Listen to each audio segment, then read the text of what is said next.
Welcome to the Positive Sports Podcast. I'll be your host this evening, Ed Montana. Alongside me today, in spirit only, my brother Alex, who is not able to make it. Unfortunately, you only get half of the tag team duo that is the Positive Sports Podcast. Alex has some other commitments going on, so you just get me, Positive Sports Podcast Light, as I like to call it. It's been a relatively quiet week in sports, nothing crazy, but here we are on Monday, February 24th.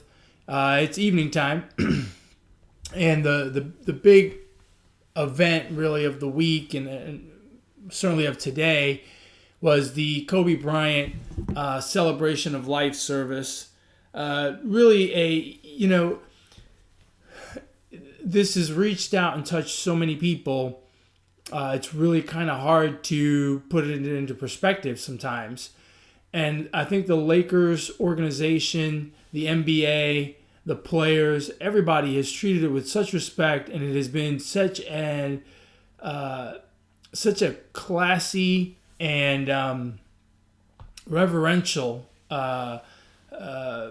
mourning period. It's been a while now, and it's hard to believe that it's still hard to believe that Kobe is gone, along with his daughter and the 7 other people on that helicopter.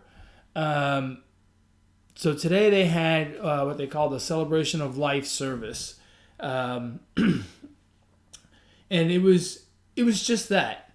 It was very respectful. It was very tasteful, and it was very neat to hear the stories. Obviously, we heard from Vanessa Bryant, Kobe's wife. I can't even begin to imagine her pain of losing her spouse and a daughter. A very, very difficult time for her. And I thought she was incredibly classy. Her thoughts were incredibly composed, really, for the moment. Michael Jordan couldn't stop the tears from flowing. We'll talk about him in a little bit. But it was amazing to hear her recount stories of her daughter, of Kobe, of the people they were. I thought it was great because it gave us an opportunity to see a different side of Kobe.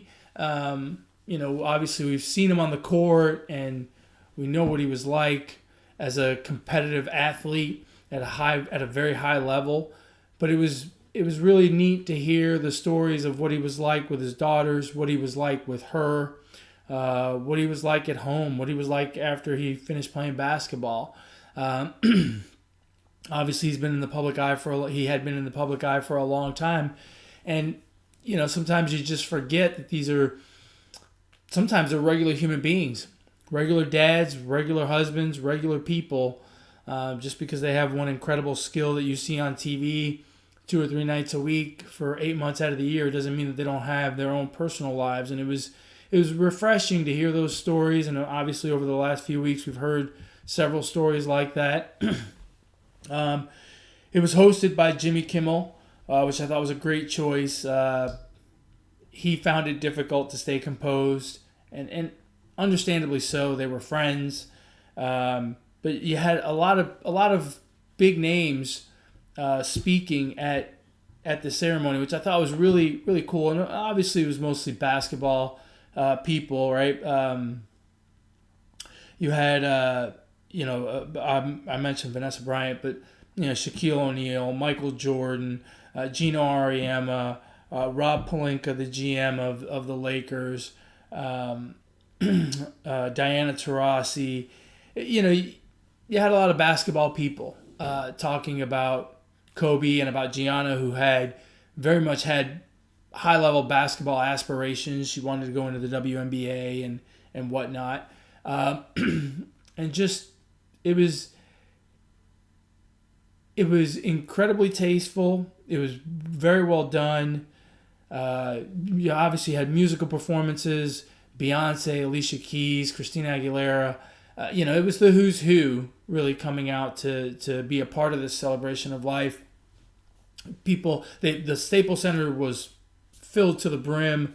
I don't know how much tickets were, but um, you know, those tickets went to Kobe Bryant's foundation and then went to charity. So, even in passing, he's doing some good for the people of Los Angeles and for other people around the world. It was just a fantastic service. It's difficult to watch, or in my case, listen to. I didn't watch it. I was at work, but I had it on. It is extremely difficult to hear all the stories and to know how much his wife and his other girls are going to miss him and their sister. It's very, very difficult. And as a dad myself, it was just really hard to listen to, especially Vanessa's comments about Gianna. I have 3 kids myself. Alex has kids as well, and we've talked about this. The thought of one of them being gone is, I can't imagine life like that. I've got 2 that are grown, one that's still in school, and I can't imagine life without any of them. I can't imagine any one of them being gone. It's a terrible cross to bear for Vanessa Bryant. My heart really goes out to her, and her other daughters. It's the same thing with the other people that were on that helicopter. We've talked about this before. It's incredibly sad for all of those people and their families and friends. It's heartbreaking. They were all young people, had a lot of life to live and a lot to give. There was a baseball coach on that plane.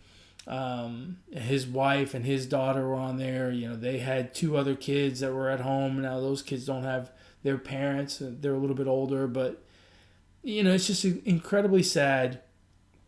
And it really makes you realize, or it really hammers home the point, that you should live every day to the fullest and live every day connected to the people that are important in your life, connected to the people that matter. Everyone matters to somebody, right? Make that phone call to your parents and say hi. Make sure you hug your kid goodnight. Yeah, like my kid's 14, he's got a mustache and he's all prickly, right? Because he doesn't shave. And, I still want to hug him and, go cheek to cheek with him and give him a big old hug every night before he goes to bed. And I see him in the morning or when I leave for work and he's still here, I give him a big old hug. Do that. Spend more time with your kids and tell the people in your life that you love them. Tell them you love them. Because you just never know what's going to happen. And, if nothing else, it really should bring to mind that, we're people. And whatever we do in this life kind of really doesn't matter. What matters is the people that you do things in life with, right? It didn't matter. In Kobe's case, it didn't matter that he was an extraordinary basketball player. It's all the people's lives he touched, right?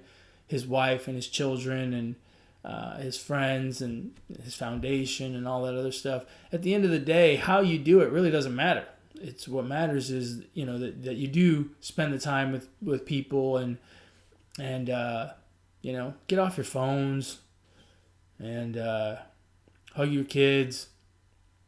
Make a phone call to a friend that you haven't talked to in a while. And, be connected to people. I think we spend too much time on our phones. Our phones have replaced our watch, our calendar, our Post-its, our internet, our computers in some cases, right? It's like a computer. It does everything for you. It replaced your address book. It replaces so many. It replaces your so many things in your life. It replaces all of it. Don't let it replace your family. Don't spend your time on your phone when you can be spending time with your family and friends.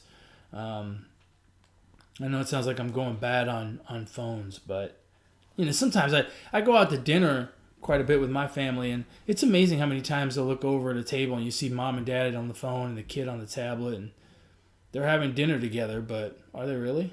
It's just, let's be more connected to the people that we care about in our lives, and let's spend time with them, and support their goals and aspirations, and enjoy their birthdays and accomplishments, and push them through school to be smarter, better human beings. Volunteer at shelters. Volunteer to help people that are less fortunate. Let's do more for people in our lives, and less worrying about what's on the phone and stuff like that. Anyway, I'm sorry I'm starting it off as a bit of a downer, but it was a beautiful celebration. It did celebrate his life. I thought it was a great event overall. And it was, like I said, the stories are priceless, right? Hearing about Kobe playing basketball, and just all the Kobe stories were great. And I just hope and pray that this brings a little peace to Vanessa Bryant and her family, and all of Kobe's friends, and as well as the Altobelli family and the other people that were on that helicopter and their families as well. The big event over the weekend was the heavyweight matchup between Deontay Wilder and Tyson Fury.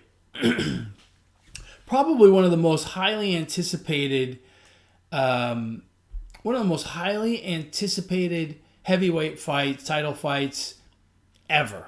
It was just the buzz was amazing. It was a rematch. Just to bring you up to speed, they met in November of 2018, I believe, and in that fight, it ended up being a draw. Most people think Fury won the fight. I think Fury won the fight. To be fair, though, Wilder did knock Fury down twice.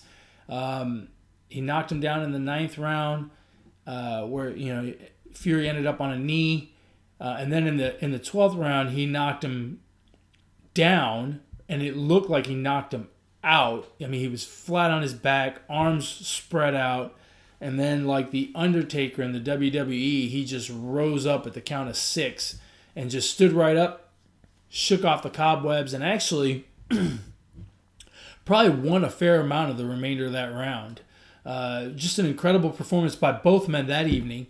And so Saturday night we had the rematch. February 22nd, 2020. The two men finally got to the point where they were going to get in the ring again to try to settle who was the better heavyweight. Both men had 2 fights in between. Both men won impressively. Wilder more so than Fury. Wilder won both of his fights by knockout.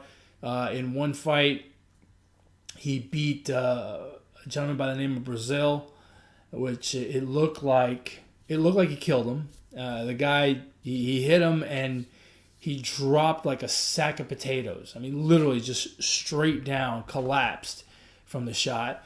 And then he beat a tough Cuban fighter by the name of Ortiz, and just one punch square on the forehead, and that guy's eyes were rolling in his head before he even hit the ground. It was just incredible stuff. His power is it's crazy. He's got crazy power. It's unreal. His technique is not perfect. He doesn't have perfect boxing technique, but his power and don't get me wrong, he's a big man, he's a heavyweight, but he's not a big heavyweight, right? He usually fights around 220, which today's day in heavyweight, that's not that big. And most of these guys are at 250. And but his power in those hands is just it's crazy power. It's crazy power. Unbelievable. Probably the hardest hitting guy in the heavyweight division. And Fury had 2 fights with 2 lesser opponents. He won both of them, although he did struggle a bit in one of them where he got touched up quite a bit. Ended up with a pretty nasty gash over one eye that required 47 stitches. That fight wasn't won by Fury as much as it was won by his cut man, because it's incredible that they didn't stop a fight that required 47 stitches. So the more impressive since their first fight was Wilder, but still, Fury is highly skilled, undefeated, and really not to be messed with. And the storyline going into the fight, which I found very interesting, was all of the changes that Fury had made to his surroundings. He started training in a new gym, at the famous Kronk gym. He got a new trainer. He changed out his cut man, got a new cut man, which, he got the best in the business. He got Stitch Duran, but the last guy saved your bacon on a cut that required 47 stitches. I don't understand why he made the change, but whatever.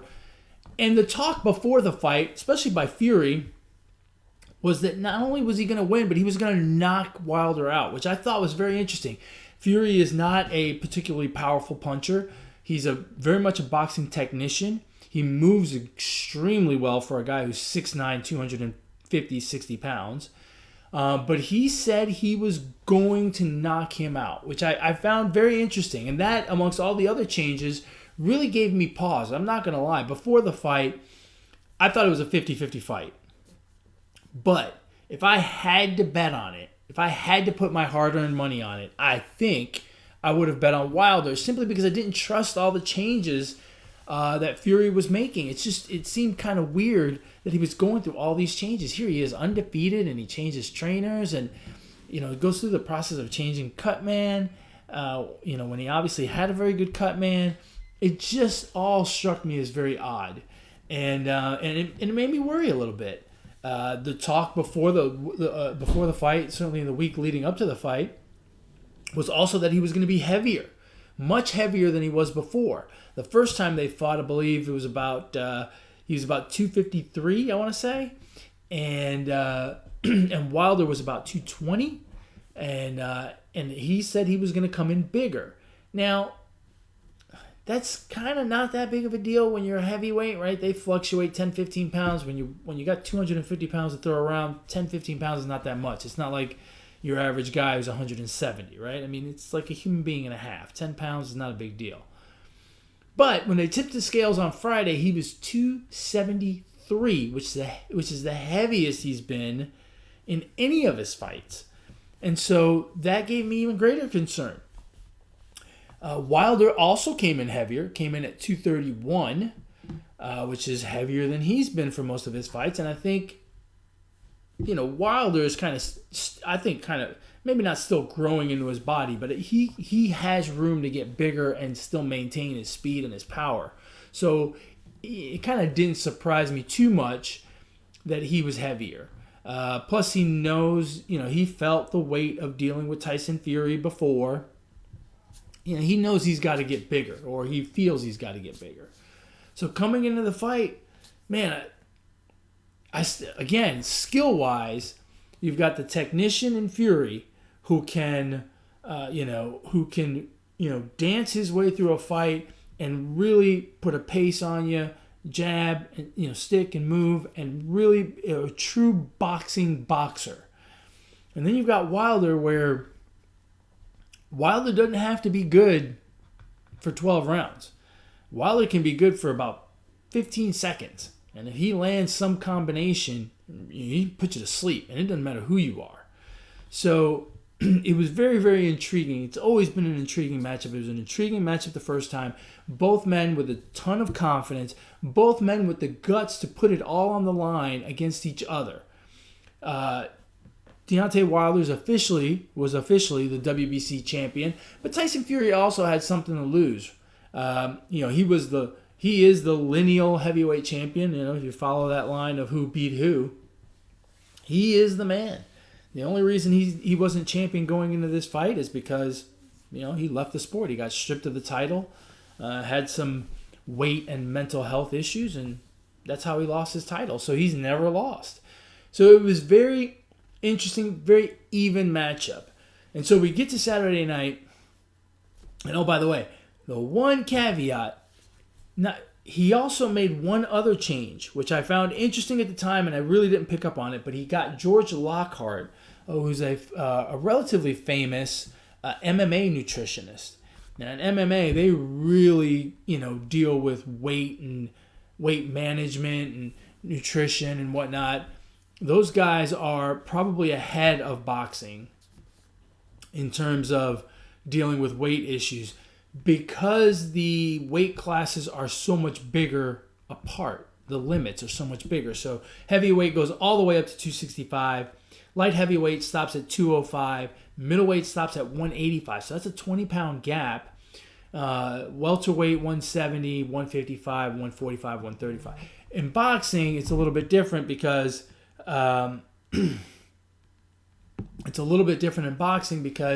there's weight classes every 7 pounds. So the nutrition aspect of it is a little bit less important, if you want to put it that way. And so, it was interesting to me that he made that change as well. Well, we get to fight night. Tyson Fury looks much bigger. He's a couple of inches taller than Deontay Wilder, and the 40 pounds are noticeable. But what was amazing is Tyson Fury started the fight at a very high pace and pushed forward and made Deontay Wilder fight off the back foot. And Deontay Wilder never seemed to get into any kind of rhythm. He couldn't get his shots off because Fury was just in his face the whole time. And what Fury did, which I thought was very good, was he got him in the clinch a lot. And when they got in the clinch, he put his weight on him. He leaned on him a lot. He made Wilder feel that 40-pound difference. And in my opinion, Fury won just about every single round. Maybe the first round you can give to Wilder. Wilder landed a couple of clean shots early on, and Fury didn't do much. He did a lot of grab and hold and lean on him. So maybe Wilder won the first round, but other than that, it was a shutout. And really, by the time you got to the 4th or 5th round, Wilder started looking tired. Could not keep his hands up, was starting to eat shots from Fury. And Fury, again, continued to push him up against the ropes, grab onto him, lean on him. One of the things I wonder in retrospect is Kenny Bayless, who's an excellent referee, let them work in the clinch quite a bit. He didn't immediately break them every time they clinched up. He let them try to work their way out of it. And in that time, Fury, again, like I said, Fury leaned on him and a couple of short shots to the body to try to loosen him up.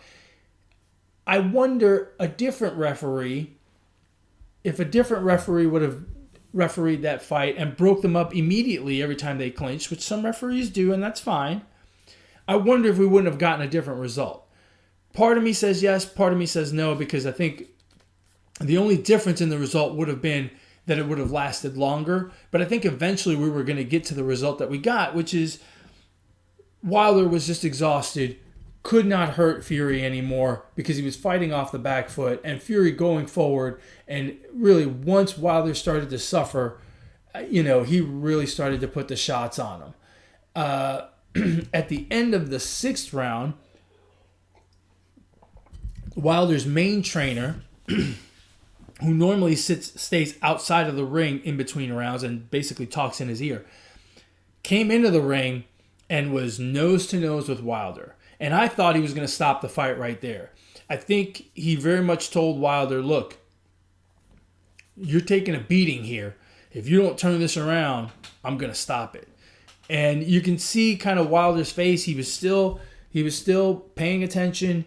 He had been dropped a couple times earlier in the fight, but he was still focused on the fight. He did not look like he was going to quit. He did not look like he wanted out. So I don't want to paint that picture because nothing could be further from the truth. He wanted to fight on. And he never gave his manager, his trainer, or anyone the indication that he did not want to continue. He very much wanted to continue, and he was pushing through. And, I think he felt, like I mentioned earlier, he doesn't have to be perfect for 12 rounds. He's only got to be good for 15 seconds. And if he lands some kind of combination, it could be lights out. And I think he kind of hangs his hat on that. And he's never going to quit in a fight because he knows that if he catches him, he's going to put his lights out. So, he's not going to quit. And I don't blame him for it. And so we get to the 7th round, and finally, while Fury is still outpointing him, really sneaking in some solid jabs, and at the end just gets him in the corner and just throws probably 6, 7, 8 punches in a row, completely unanswered by Wilder. Wilder's not doing anything but holding his hands up. Most of those shots didn't get through, but still, when your hands are pressed up against your face and cheeks and those punches are hitting your hands, that's pushing on your face. You're still feeling some of that force. It's not a clean shot, but it's still a shot. And, it's still rattling his cage probably. And at some point in the middle of that 7th round, one of the trainers from Wilder's corner threw the towel in and they stopped the fight. Personally, I think it was a good stoppage. I think it was a smart thing to do by his corner. I think it had gotten to the point where Wilder was not going to win. It was to the point where Wilder was tired enough that he wasn't going to find 15 seconds, a good 15 seconds to land a 2 or 3 punch combination or even just a one shot. It just wasn't going to happen. Fury was going to keep coming forward. Fury looked to be in incredible shape for a man that's 6'9", 273 pounds. To push that pace the way he did for 6.5 rounds was incredible. What was more incredible is at the end of that fight, he looked like he could have gone another 6 rounds at that very same pace. So I don't think there was going to be any let up in Fury. It was Fury's night, and Wilder just got beat by a better man. Would it be different if the referee was the type of referee that broke him up right away? I don't know. Did Wilder just not have his best legs that night? I don't know. There's a whole bunch of excuses that we can make for Wilder, but the fact of the matter is, Fury was just unstoppable, and he just put it to him. Now, as champion, Wilder has a clause in his contract where he has 30 days to demand an immediate rematch. He may or may not exercise that clause. I don't know. Fury certainly wants to do it again, and why wouldn't he? Right? Fury feels like he's beat him twice. Why wouldn't he want to do a third fight? Obviously, the money is good. It's great for business, for Fury and for Wilder. And if Wilder wants to take some time off and work on his game a little bit, and maybe fight a little bit lesser competition, then Fury is more than ready to take on Anthony Joshua, the British heavyweight who holds the other belts, and we could have a unification fight that would be huge, especially in England. Both of these gentlemen are English. It would be just a monster fight. I actually think they would do it in England, and they could probably fill up one of those big old soccer stadiums and get 85,000 people in there. I mean, it would be massive. It would be an absolutely massive fight on a global level. We here in the U.S. might not care as much as we would if it was Deontay Wilder, let's say, but worldwide, boxing-wise, as a fan of boxing, it would be massive, massive, massive. I get the feeling that Wilder will ask for the rematch. He's got some things to work on. He can't just rely on 15 seconds of good. He's got to be good throughout, because Fury has proven that not only is he a boxing technician, but he has a gas tank and he can push the pace. And when a 273-pound man is coming forward, it may as well be a freight train. I mean, it just may as well be a freight train, and you're standing on the tracks. That's a problem. So he's got to be ready to go. He's got to be absolutely ready to go with Fury. I don't think he took him lightly, but he can't come in there and just expect to knock him into next week, so to speak. I think he's got to change some stuff. He's got to improve his game considerably before they fight again, or I think the result will be similar. The other news of the weekend is the start of spring training. And so when we talk about baseball, there can only be one topic of conversation when it comes to baseball this time of year, or this particular year, and it's the Astros. And so the Astros are starting their first few spring training games. Ironically, their first game was against the Washington Nationals. Now, it's nothing really happened, but a few things to note, and it's something that I think we'll see how it pans out going forward. I thought Dusty Baker did a very, very smart thing on Saturday for that first game. He didn't play any of the regulars. None of the big names. It was all bench guys and guys trying to make the team and AAA guys that didn't have anything, guys that no one knows, that no one remembers their name. And I thought that was very smart. The guys got booed whenever they stood on the steps for the national anthem. Whenever the fans could see them, they got booed and heckled and stuff like that. But let's face it, that's a lighter version than if they had come out and played, right? When they get introduced in the lineup, right? Or when they go out and take the field, or when they come up to bat. So I thought that was a very, very smart thing for Dusty Baker to do. Look, the Astros have done a lot of things wrong. One of the things they've done right, however, is hire Dusty Baker. Aside from myself, that's probably the best manager they could have hired. Yes, I said aside from myself because I would love to manage the Astros, and I think I'd be darn good at it, especially with a roster like that, damn it. I would take Alex as our bench coach, and we would change the name of our podcast to First Time MLB Managers. Managing positive MLB managers. Let me change the name of the podcast. There you go. But Dusty Baker is the right guy to handle these muddy waters. He's the right person to take them through this because it's going to be difficult at times. It's going to be very difficult at times. He's going to know how to steer the ship. Plus, people around MLB like Dusty Baker.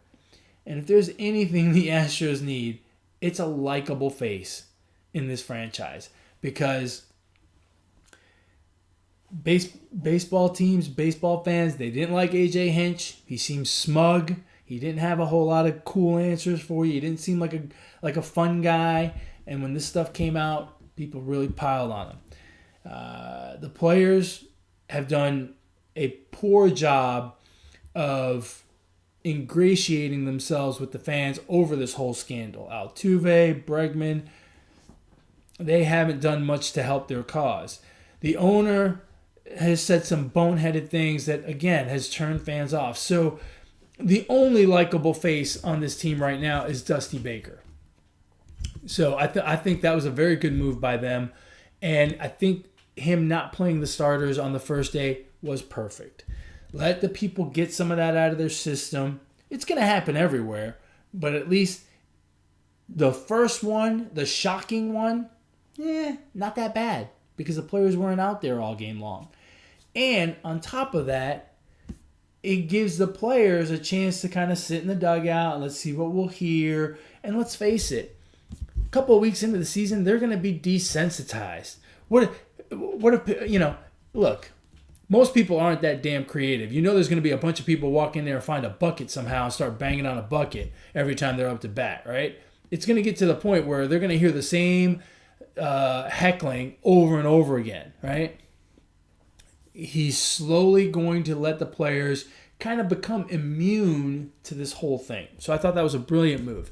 Altuve actually played today. His first at-bat, he was booed roundly. Okay, but he's getting used to it. They're going to have to get used to it because it's going to happen everywhere they go.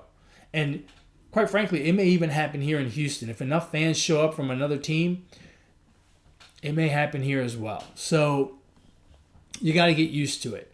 And the other thing, too, is they're going to get a lot of help from MLB. So they didn't let some fans came in with signs, and they didn't let them take the signs in. right? So, look, normally you can bring in signs, but not against the Astros. So they're going to get a little help from MLB. There were no bean balls or anything like that. I think a lot of that is going to blow over. We mentioned this last week, and I'm sticking to this. I think the one mistake Dusty Baker has made so far was asking baseball to protect his players. You can't do that. You can't do that. Let the players police themselves. Don't say anything. Let the players handle it. Because if Altuve gets beaned and the umpires have been told to protect the Astros, the umpires are immediately going to come out, give warnings to both benches, and the next person that gets hit gets thrown out. Okay, so what happens then? Now Verlander or whomever on the Astros can't protect it, can't throw at one of their guys. And it makes the plate a little bit smaller for those guys because now they can't work inside because if they hit somebody, they're going to get ejected. So don't say anything. Let the players handle it. Look, if someone beans Altuve, the Astros have pitchers too. They can do the same thing. So it's going to happen. Just let it happen. Once teams realize, hey man, don't hit them because then they're going to turn around and hit me. Again, the players police themselves, right? Mike Trout is the leader on the Angels. If he gets pegged because his pitcher pegged somebody, he's going to go back to that pitcher and say, hey man, cut it out. Let's just play the game. I don't want to be in there, taking a 98 mile an hour fastball in the ribs. Right? So let the players police themselves. That's just my opinion. I'll tell you what, though. The Astros are going to be the lead on SportsCenter for the first month because that's all they're going to talk about is who got booed and what happened. And the slightest little thing that happens is going to cause a stir. So it should be interesting from that perspective. Let's see, what else? The NBA season's going on. We talked about this last week, but a lot of these races for playoff spots look kind of boring, especially in the East where the difference between the 8 seed and the 9 seed is 2.5 games, which is not a ton, but it's enough that, who cares, right? And especially when you consider the 9 seed is the Washington Wizards, who are not very good. In the West, it looks a little more interesting. You got some teams there that can make some moves. Zion is playing great. It's going to be fun to watch that guy. It should be pretty interesting. I wonder how well he's going to have to play to win Rookie of the Year, even though he's played half the season. Should be interesting, though. But we will talk more about the NBA in the coming weeks, for sure. I think that's about it for me. I'm going to go a little bit short today because I'm going to go watch a baseball game. High school baseball game. It's great, man. I can't get enough of sports. I love this stuff. Plus, I miss Alex. I kind of, I love doing these podcasts and I love talking to you guys. But I'm not going to lie. I miss my brother. This is a lot more fun when there's two of us here. Plus, he gets mad more than I do. It's much more interesting that way. Alrighty, folks. As always, if you want to interact with us, you can email the show, positivesports10@gmail.com. If you want to get a hold of my brother and yell at him for not being on the podcast, you can do so on Twitter @BrooklynGaucho1. If you want to get a hold of me and chat a little boxing or a little baseball, a little basketball, a little sports in general, you can reach out to me on Twitter as well @eMontana21. You can catch this podcast on all of your usual podcast platforms. You can watch it on YouTube if you want to see our smiling faces, or you can listen to it on iTunes, Google Play, Podbean, whatever podcast platform you choose to consume your podcast. We're probably on there. So, there you go. Make sure you catch it. Smash that subscribe button. Make comments. Like it. Whatever. We appreciate all the interaction with you guys. My shout out goes to Tyson Fury. Just an incredibly dominant performance this week on Saturday. Just incredible. And just absolutely incredible to watch a 6'9", 273-pound man stand in front of just a knockout artist like Wilder and really push and jab and poke and hold, and I mean just really put it on Wilder. And Wilder's no easy task by any means. And he really dominated that fight for 6 rounds and won the fight, won it in the 7th. Just an incredible performance overall. So my shout out goes to him. I'll be very curious to see what happens next with him. It should be a lot of fun.